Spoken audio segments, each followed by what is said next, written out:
Um, I'm Trish McIntire. I guess that makes sense, doesn't it? I'm honored to be here. I typically work best extemporaneously, and so we're going to do it this way and a little bit ad hoc. This is not about me. I'm honored to be here. I'll share with you what I know, what I think. I don't have all the answers. It's a huge subject matter. I just happen to be one of those that have walked through this journey. So that's how I'm going to approach it. The title was For Thine, Be True to Thyself. T is a concept here. We're talking about T. And what does T mean in the LGBT, GLBT, GLBTA, LGBT, AQ, whatever. I mean, and I'm old, so it's gotten beyond me. The first thing, probably in fairness, is tell you a little bit about myself. And before we talk about the pink tutu, and I'll bring up that story because it's kind of cute. I am a 57-year-old woman. Got there a unique way. I had my baby. My legs were in stirrups for 8 hours, and it didn't survive. So, but I had that experience. But I've been 57. I spent the first 40-some years of my life with different genitalia, and I guess that's the whole focus in some respects of this whole talk because of our society and how we deal or don't deal with those considerations. My father and my mother, God rest her soul, but my father grew up with Pete Rose and played a lot of baseball, Pete Rose. And I was born and raised in Kokomo, Indiana in the 1960s. I was the oldest of 4. So my daddy and mommy had 4 children. He had 1 boy at that time. And so if you think in 1968 in Kokomo, Indiana, when I started to figure something was different about me, oh, let me go talk to him. That's not a good idea. Okay? That wasn't going to work. So you cope because, and that's where we've come a long way. For all the stuff we have to deal with, we can at least talk about things. There are venues, TIFA, there's TDOR, there's all kinds of things out there that are supportive considerations. But back then, that didn't exist, so you cope because I didn't know what it was. But as Christopher's saying, I knew I wasn't gay. Boys were my friends. And but I have switched. I've always swung to the right. He liked girls. I like boys. It's hormones. But I didn't like. It wasn't that way. I didn't know. But I couldn't figure out what it was. But playing with the Barbie dolls looked attractive to me, and I learned social mores are what they are. Pick up a Barbie doll when you're 9 years of age, 8 years of age, 10 years of age in Kokomo, Indiana, and you're not running it over with a bicycle tire. You can do that. That's cool. You get in trouble for it, but that's a cool get in trouble. If you're playing with it, they get worried about you, so they took me to see a nice woman, and we talked about all kinds of things because psychologically they were concerned I was disturbed. So that's all part of my childhood. So you learn how to bury things and how to play the part. If you think you men in the room here think I have a clue why you guys do what you do and the characteristics of being a man, I just learned how to play the game because you play the game and you survive well. Okay, so. And playing the game, the survival means you take it to a whole new level. So, you know, the man I knew, and I am not him, just to let you know, people, I know there are some people that survived him that know me, but I'm somewhere between a second cousin and a sister, but I'm not Patrick, and that was the name. Easy evolution, by the way. Patrick was a force. He was president, when he transitioned to she, he was president of the National Trade Association. He had a corner office. Running a risk management department for a large insurance company that we all probably know of. And he could do chin-ups for an hour straight. I couldn't do one chin-up. If he paid me, I couldn't do one chin-up now. But he took it to that level. But he was also got to the point over the course of evolution of his life and 2 marriages and babies and just lots of, I have 2 biological sons that are, it's my fault, they're fairly right-wing. I'm sorry for that, but we can work on it. Well, I raised them that way. I mean, partly it's my fault. I mean, not just me, but, you know, I raised them to be the men I thought they were supposed to be. One is, in fact, a pastor. He's in the Dutch Reformed Church. He's an ordained pastor in the Dutch Reformed Church. So prayers or concerns lifted for Sam and Tom. I'd appreciate that. He knows Tom. Fairly right. Would you say pretty right wing? Pretty much, yeah. I don't talk with him. Yeah, well, I know. I kept telling him to keep his gloves on with you. So, but anyhow, you learn how to cope, and you cope. But when you get to the point whereby you're drinking a fifth of liquor at least every other day, you're working out 3 hours a day, and you're pouring yourself into work and you still can't breathe anymore, something's got to give. And so I just got to the point where literally, I just let you know my story, in that this regard, kind of boring, but I just couldn't breathe anymore. I knew what this was all about. I'd purged, and purging, by the way, is part of the process. The process is because you can't be a girl in a guy's body. It's not cool by our society standards, okay?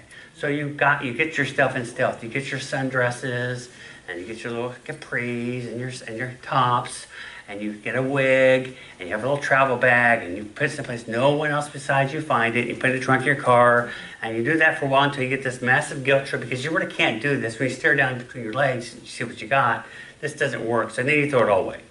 I have spent thousands of dollars in dresses and stuff that got tossed in garbage bins over the course of the world. But anyhow, by my early 40s, couldn't do it anymore. And I went into my work one day and I told my boss, I said, we need to talk. The guy I worked with, more my friend, was a former baseball pitcher at the Indiana State University. I think you have a Terre Haute connection, Jeff, is that right? Okay. And he said, what are you going to talk about? I said, just come in, let's get a room and sit down. So I said, he sat down, and he goes, what do you want to talk about? I said, well, I'm a girl. He goes, what's the punchline? I said, no, there is no punchline. Okay, so he said, after he got his wits about it, he said, they'll fire you for this. And I said, it doesn't really make any difference. I said, I can't do this anymore. So he called whoever he called, and he got to the CEO, and the CEO says, I don't give a damn if it's a boy or a girl. She makes a lot of money for it. She stands. So that's why I survived round one, because I made money for my company. He's a good man, but that was why I survived at that point. So I started going through more and more counseling, and I've been through counseling in my life because I was going to go to hell for this in my prior marriages. They have to make sure that you're capable of going through this transition, because it's not about wearing a pink tutu. And I'll tell you that story now. And it's a segue. People in the past have got the hots about what it would be like to be a girl or a boy. Wouldn't that be kind of cool? And you may not admit this in this room, you don't have to tell me personally, but anybody, if you woke up the next morning with different genitalia between your legs, if you got a shock, you'd want to play with it for a little bit, see what it does. That's just something cool, but you want your stuff back because you didn't go to bed wanting to be the other sex. I did, okay? It's not about wearing a pink tutu, because if that's what it was all about, it's pretty cool. We just all kind of interchange sex if we wanted to. My segue on that, and the difference between gender orientation and sexual orientation, has to do with things of that nature. A lot of times people who get a fascination with cross-dressing, things of that nature, a lot of gay men I know who like to do some of that, typically get a fascination over that. So I had one friend of mine that he was one of the mall Santa Clauses. He also was a mall Easter Bunny. Good chance the man's probably gay if you're a mall Easter Bunny and you like it, okay? So, and he did. And I was involved with Pride as an entity, Indie Pride, many years ago as it was developing. It's way too big and way too much. In fact, this is the first year I didn't even go this year. It's just too big and too noisy anymore. I can't cope. But earlier on, he came up to me one day and says, Patricia, he says, I'm gay. Patrick was very open about that stuff. He didn't care. I mean, so people came to me all the time about coming out. But in coming out, he said, yeah, I'm gay. I'm going to go to Pride. Great. I'm going to wear a pink tutu. I said, oh my God. I said, no. And so what do you think? And I said, well, I think you're, a very big man with a very big belly and a big beard, and I think that you'll get a lot of attention, but it's not going to be good attention because you're making a spectacle of yourself. So he did do that, okay, and he made a spectacle of himself, and it's those kinds of ramifications that make it harder for people other than people in this room. I would imagine most of us who are at least receptive to hearing this message. People who are haters, loosely termed, they grab a hold of that and they run. So what we have to do is all be responsible people. You need to be true to thyself, okay? Be who you are, but be responsible for it. The irony of it is, and when Scott asked me to do this talk, and I'm just talking about various things here, but I thought about it a lot because being transgender, once you get through the experience, I don't go up to you and say, "Are you a girl or boy? I need you to tell me about your sex. What your sex is." Well, it's not reasonable, right? But being transgender, you have to go through your story, and it gets old, and it gets tired, and it gets hard to do. So, with that being said, as part of my background, when I transitioned, I was going through the process, and even 15 years ago, 20 years ago in that range, in Indianapolis, Indiana, which is not a small city, it was a fascinating thing. It's really kind of scary though. You go see a psychiatrist who you've been recommended to go see about getting your surgery through what's called the Harry Benjamin standards. It's just, hey, this is really cool. I want to talk to you. Why? Well, I never done this before with somebody like you. Oh, that's great. So you're learning with me too. That's exciting. So I was seeing this psychiatrist, and she was a little skeptical, and she's learning with me. And again, she just knew that I was drinking heavy, I was working out too much, and whatever's going on, I'm going to lose it. And she gave me this test. And the test didn't really have any right answers. The question might be, which book cover is uglier? Okay? Or which color of the symbol there is prettiest to you? There's no right or wrong answer. You just have to answer it. What she was trying to find out for me is what basically my sexual and my gender orientation is, because she did not really understand that there's a difference between sexual orientation and gender identity or gender orientation. It's different.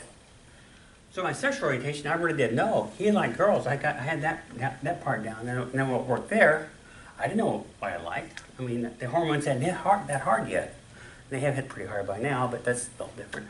But so I take this test, and I turn in the paper. And again, I'm running a corner office. I got people in 20 plus states making money for an insurance company. I don't really have time to sit there and dwell on that. So I go to the office the next day, and my phone rings in the morning, and she calls, and she goes, "I need to talk to you." I said, "Well, I need to see you."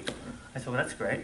When?" She goes, "Well, schedule." She goes, No, I need to see you today." I said, "Well, see, I'm at work." Okay, so that's a bit of a problem. This is an emergency. Well, it's about you. It's an emergency. I need to see you. So I went at the end of the work day, went and saw her, and so she goes, "I'm signing your papers now."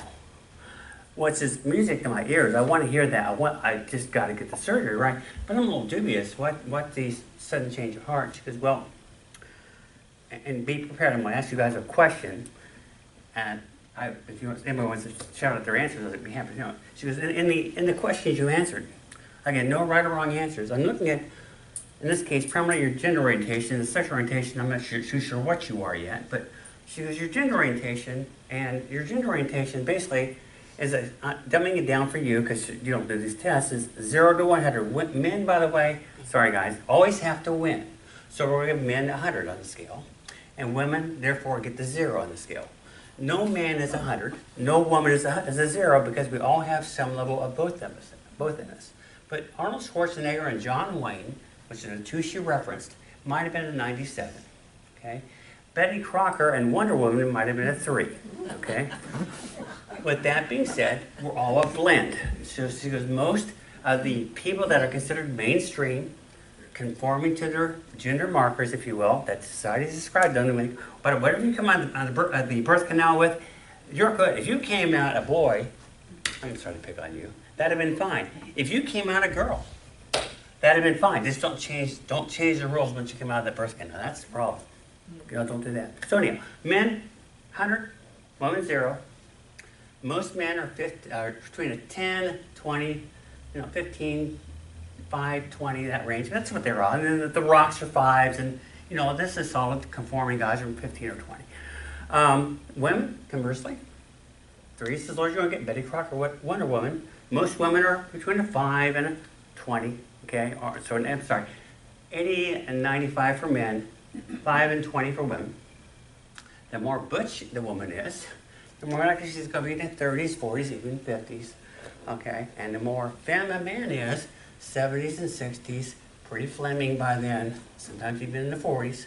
If you overlap, you have women that, at least by her test, are more masculine than some men are, and some men are more feminine than some women are. But they have the genitalia that's ascribed to them.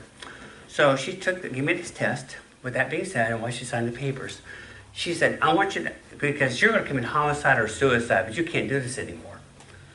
She goes, and this is how your brain's wired, not your body, but your brain. What do you think I came in on that scale? Anybody? And people heard it last night, can't answer. I'm not calling on it. Anybody have an idea where I came in on that scale? Anybody want to hazard a guess? 0, 30? Okay. 30. 50. Okay. I came in at a 3. Whoa, wow. Okay. What I learned to play the game. That Barbie doll thing, I learned that when you're Marv McIntire's boy, and you're Pete Rose in Kokomo, Indiana, and you get keel-hauled for playing with that Barbie doll, you just learn how to play the game. And you learn how to play it really well so no one's guessing, okay?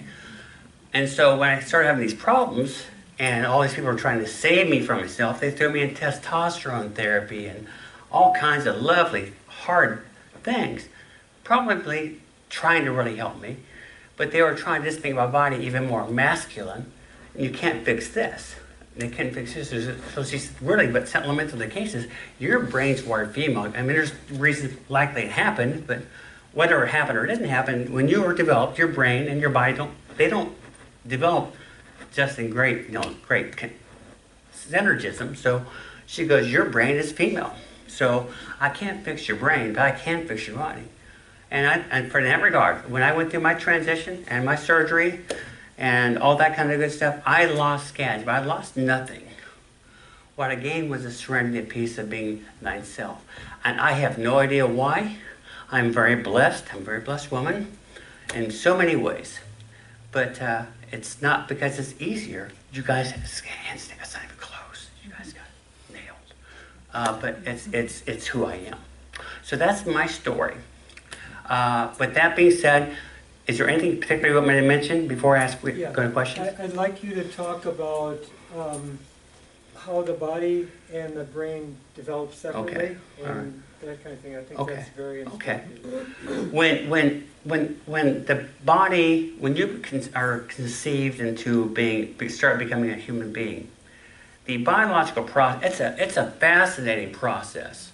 It really is. And there's a lot that happens in that 9 months, or plus or minus, that you're inside your mother's womb. And part of that process is you have to form your physical body, and you also have to form all the organs and all the stuff in all the brain matter, and all that's all got to happen. It's fascinating stuff. I was a pre-med major back before dirt, so it's neat stuff. In that process,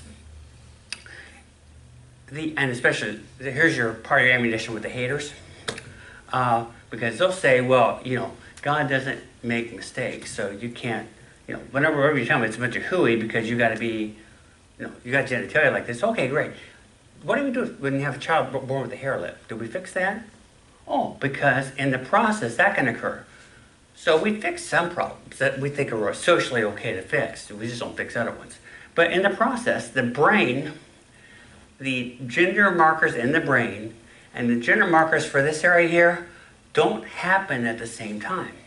So if your mother happens to be environmentally induced by chemicals in a unique area, maybe a Superfund site, because I lived near one when I was growing up, what a shock, then that can trigger a change. So you may be developing one way down here, loosely termed, and then which typically starts forming first, and then your brain says, oh, well, I should catch up, and it starts developing up here. The chemical substrate's different, and it switches gears.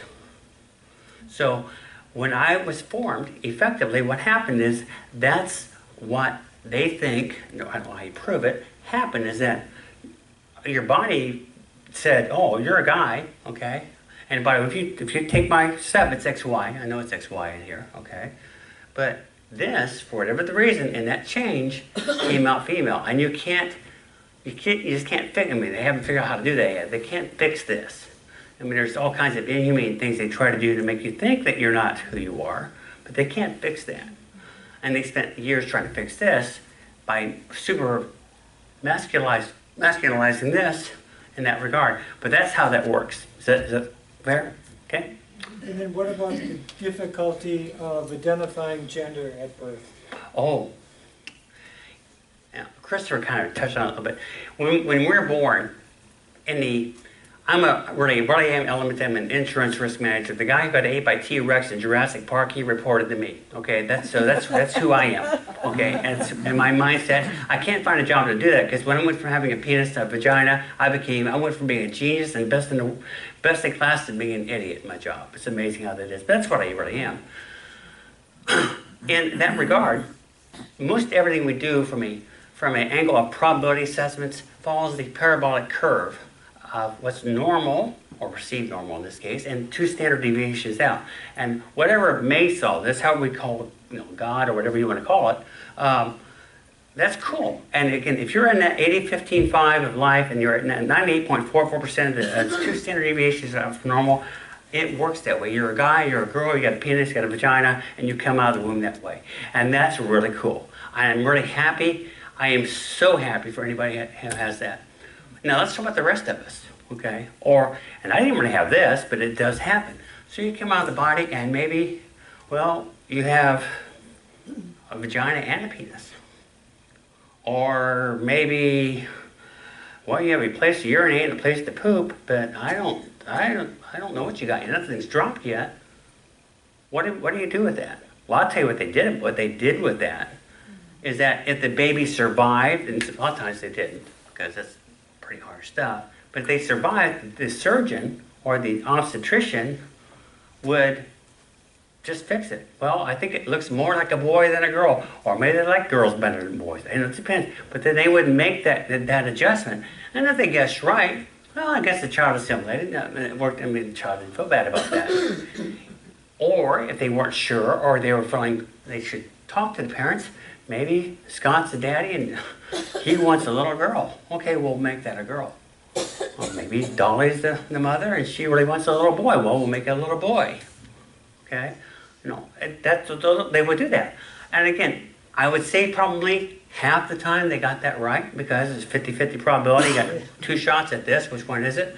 But the other half the time, when the child developed, they looked down there and how they felt. They want to play with the army trucks, and they have a BJJ, as some people call it. Okay,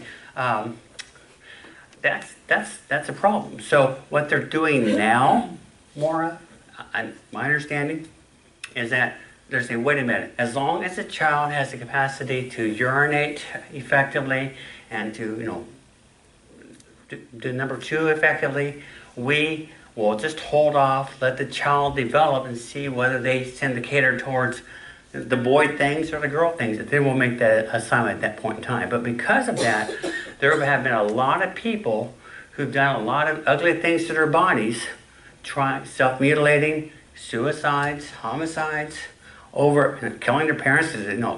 Mommy, why did you do that to me? Why'd you let them do that to me? That's what the manifestations were for that 0.5% of people thereabouts that were intersexed in some respect, and they guessed at it and they guessed wrong. So, can you talk about when you transitioned? You were still at work, right? Mm-hmm. What was that experience? Oh. What was the reaction? Okay, and again, you're getting my story. Patrick, and I'm just telling you this because it's true, I'm not saying he was the most open and affirming person out there. He just didn't care. Money mattered because that's what he focused on. He had a focal point. Green mattered, okay? So he had people come out to him, several people come out to him. So when and all this time I know all this, but I'm burying it. So I come out, I knew this, so I figured, okay, well, that's cool. One of the things you expect is that your family, here's your damn family and your fam-damly, okay? The LGBT world is your fam-damly. They got my back, right? Oh, no. The T, and I'm not saying it's how it is now, but it has a tendency to get there, is the redheaded stepchild of the community. Because first off, it doesn't really conform with the sexual orientation necessarily of everybody else, okay? And so I had 2 lesbians who came out to me at work, just knifed the hell on my back when I came out. So then you find you have friends in stranger places. One of my closest friends in the whole wide world, I see her virtually every Saturday. we are just very tight. Betty, I mean, you know her, Dorothy. Dorothy. She is a Roman Catholic woman, semi-retired. Now, I worked with her from Evansville, Indiana, farm Evansville, Indiana. I'm talking right-wing farm. I know her brothers and sisters, and she is probably my fastest friend, one of my earlier adherent supporters. But what you find is that you have friends in strange places, enemies in strange places. You lose a lot, but what you lose, you never really had to begin with, okay? So what you learn is that the people that you have who really care about you when you're transitioning, because you need them, are the ones you really had to begin with. Everybody else, some of them are bad people, but you didn't have them. So I have lost lots of friendships. I'll share with you this. Patrick's best friend was a guy named Mark. He's still living. Mark's mother and my mother were pregnant with us respectively, and working for the same bank branch back in 1960. I am 10 days older than he is. We've been friends. I can't recall a day in my life I haven't been a friend of Mark Evans. I told Mark about my transition, and that was a very unique, consuming conversation. He thought about it, and we sort of got through it. Then he called me up one day. He says, and he was crying on the phone with me. He says, I lost my best friend. I did. But you know what? I traded up. I got you. Yeah. So you have that. People who go through the transition, I'm trying to touch them, I guess the points that are most immediately identify with me. You go through that. It's hard. I was corner office, people all over the place. I knew Dan Coates personally. I knew a lot of people personally. I thought I knew him personally anyhow. I knew a lot of unique people. And I saw my daddy, told him what might change, told me never to see me again. I'm driving south from Kokomo, Indiana to back to Indianapolis where I lived. I can't go back to my house. I've been thrown out. And I'm driving south to nowhere. I got my company car. I'm driving that. I don't know where I'm driving. And my cell phone, the old flip phone rang. And I had met a woman at a JMCC church, an FCC church, named Sherry. And Sherry was a pre-op transsexual woman who could never get the surgery because she had cancer. And note to file, it may have changed, but at that time, 20 years ago, no surgeon is going to put you in life if you're a cancer survivor and a transsexual. So Sherry Russell, who worked for International Harvester, calls me on the phone. Are you busy? I think, well, I think my social account, I can fit you in. What do you want to do? I don't know where I'm going anyhow. So I went over to her house, and she pulled this out of me over a couple of hours. She goes, I got a spare bedroom. Let's go get in my car.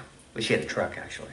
We're going to go over to your house. I'll talk to your then wife. It is weird talking about having a wife, but I didn't have a wife at that time. And we'll get your stuff, and you're moving in here. I said, well, I really can't do that. She goes, no.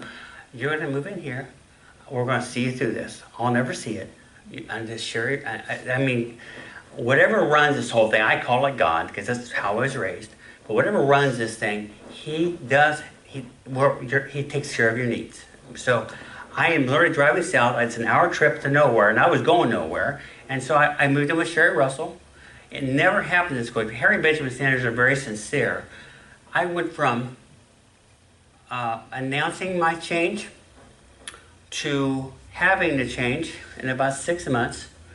And the part of the process, though, again, he was a big shot in the company. I mean, this is news. This is I had people in 11 branches in 25 states. I mean, I'm basically running as a functional VP. So, oh boy, it's interesting. So we had all these meetings, and I had people say that to me that they would be okay with my change as long as I never had sex with anybody.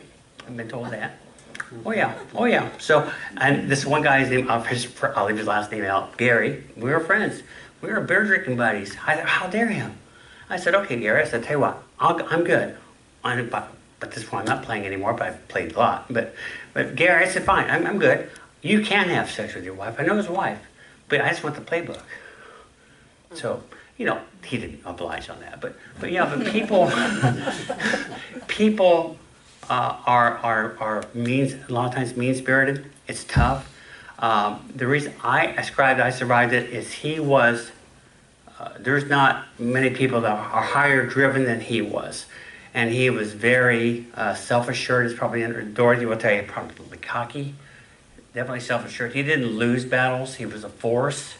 And it gets you through a lot of it. If you're timid of heart, even today, as better as things are than they were 15 years ago, I'm telling you, if you're timid of heart, I've mothered 7 women through their process after me. If you don't know because there's no going back, but if you're timid at heart, this will run you in the ground. Because although there are supportive people, and I'm sure this congregation is that way, society in general is not, okay? There are a lot of haters, and they hit you every way known this side of Sunday. I went from being a very extroverted, extremely extroverted person. I used to give talks to people at the Indiana Convention Center. I mean, that was fine. I did that kind of thing. We do a lot of association work.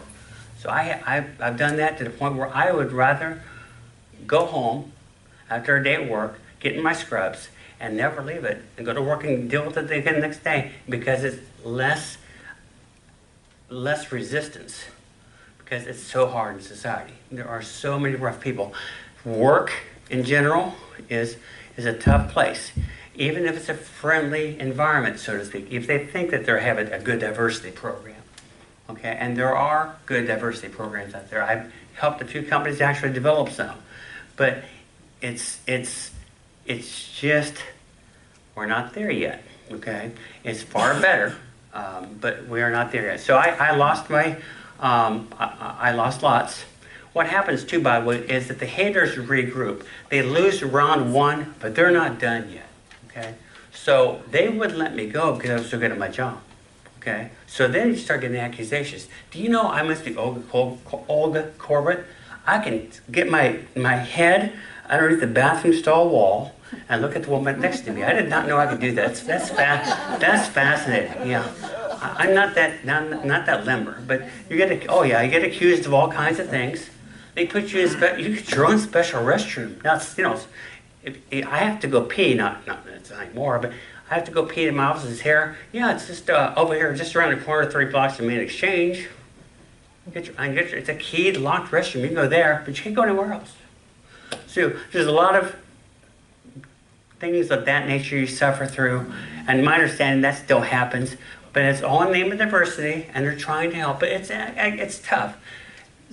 Where we can help in general, and I say this because I think it's true, is that. And I know about the 50 gender markers, and I told you I'm old school. I can only tell you what I know is that we got to pick and choose our battles. If you want to wear a pink tutu because you got the right to do so, and you're a fat man, and you want to look, and you got a beard, you have the right to do that. You have a right to pick whatever you want to do, and I can't call somebody out and say it's wrong. Look at me. But I can tell you this: society doesn't deal well with it yet. They'll make an issue of that. I have a friend of mine who has a child. I'm saying a child because they refer to the child as them or their. There are no identifiers. The child was born female. She has had her breasts removed. See, I call her her. I just did it myself. I'm very sensitive, and I know this. These are friends of mine. And so I was called out of great angst by my friend, the mother. What do we do? And the short answer is I can't say other than be true to myself, but I'm telling you, when you start saying to people that you want to have the capacity to change your gender, and then you want to say, well, I don't know where on the sector I am, you have the right to do that. I'm just saying you want to kick up more dirt. We're doing that by doing it that way. We're getting a long way, but it's my opinion. Pick a side. I've actually was asked a question by one of our senior. I work for the state of Indiana, by the way. Hey, Mike Pence actually hired me. You're not proud of that. No. And the commissioner at the Department of Labor where I work, he's a friend at the Pences, and he's a friend of whatever what's the new guy's name? Eric Holcomb, and he thinks he likes me. So funny. But all kidding aside, the issue becomes when you're asked by HR. Well, I can't really officially ask you this, but what do we do with all these things? Well, I can't tell you outside the fact that it's hard enough when you're having people with bathroom bowl issues because You have people that want to do unique, not good things in a restroom. Pick a side and try to live in that side. It's just, at least for now, it's a lot easier. I'm not saying we can't do it down the road, but it's just easier in that regard. That's my personal advice to most people who are, I guess, T-oriented. Does that answer the question, or did I get off course? Yeah. You want to switch? You certainly did not get off course. Okay. Am I done talking? Can I sit down now? But wait first. Oh, okay. I want to express for all of us for what you told us. And sharing with us, I know it's not, I think it's an easier thing for you to do now, but still. It's semi-cathartic Yeah. in some way. And I know that when you meet somebody, you don't want to talk about being a transgender, you just want to be a person. So for you to do this for us, we really appreciate it. Because I am not a trans. I'll tell you about one of the things, a sidebar. When I came back from, I went to Bangkok, by the way. Came back from Bangkok, and the same psych that I saw sign my letters, I have my post, evals, and she goes, "What are you?" Well, I elementally everybody knows what she means, but she can't mean that really. So I said, "I'm a risk manager." She goes, "No, that's what you do, damn it." "What are you?" And so I'm stammering around for a second. She goes, "Pull your driver's license out." And she looked, "What's that?" "That's an F." "Oh, that means you're a female. Go be one."